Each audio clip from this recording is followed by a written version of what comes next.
Hello, I'm Megan Bibler. I'm here to describe what the TRIP model is and how it compares and contrasts to the Van Mechelen's four-stage injury prevention protocol.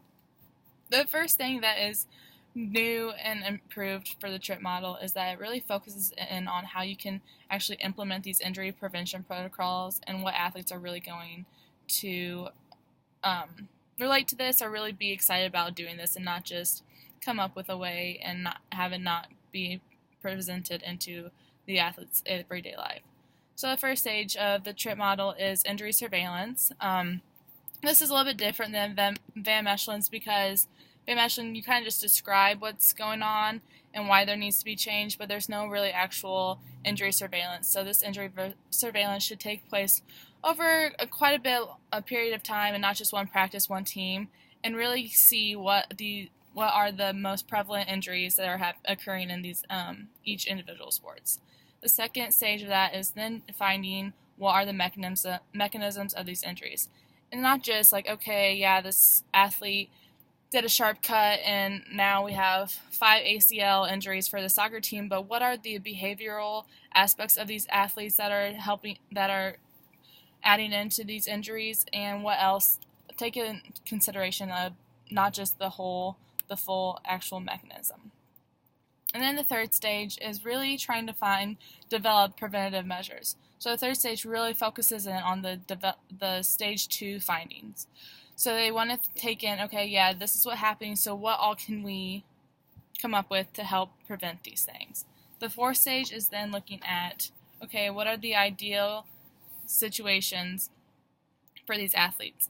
A lot in the Van Mechelen model, a lot of injury prevention programs before have put these athletes and recruited them first off and had them agree to do this, and then give them alarms or reminders, okay, come in today and we'll do this in this exact environment that's in a controlled lab. And that's not what we have found to be realistic, and that then translates into athletes not really doing them in everyday life. So the fourth stage is really focusing in, okay, how can we, what prevention strategies can we do or measures can we use to really make these athletes do them in everyday life? And that's what the fifth stage is about too, is describe the intervention context and inform inflammation strategies. So we really need to see, okay, talk to these athletes and really figure out, okay, if we have this headband for you to wear, will you actually do it? Or is this going to be, yes, it can prevent this, but is it realistic that this will be in the athletic setting? And the sixth one is to then evaluate the effectiveness of it. So before in Van Mechelen's, it's assess the effectiveness of the stages, but this is really evaluating it and seeing if, okay, is this going to happen, or do we need to change something to make it a little bit more easy for the athletes to comprehend and do every single day? So the big thing about the compare and contrast about the TRIP to the Van Mechelen is that this is really focused on making these injury prevention protocols an actual thing. A lot of the before findings, yes, they have found that injury prevention plans will work if it's in a perfectly controlled environment, but that's not how real life works. So that's what TRIP is trying to improve. I guess reflecting on it, do I use this in my everyday practice? I've only been a clinician for a month and a half, so I have a lot of different things going on in my mind right now, and so I have not yet used any injury prevention protocol.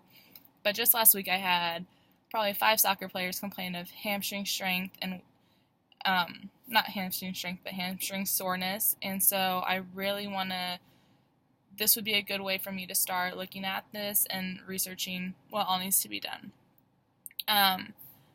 I haven't used injury prevention ever in the past, and I really want to make that a priority for my clinical practice. What are the strengths of TRIP? Like I said earlier, it's really focusing in on, is this realistic? Is this really going to happen? And the weaknesses, not just of TRIP, but just any prevention plan.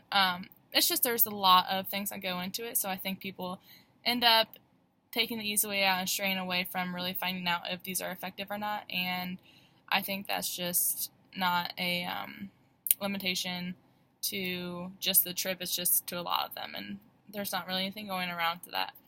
What can make trip improve research, athletic training's clinical practice? Of course, if we find ways that really can help prevent these athletes from getting these injuries, then it's a success to the whole entire athletic training field.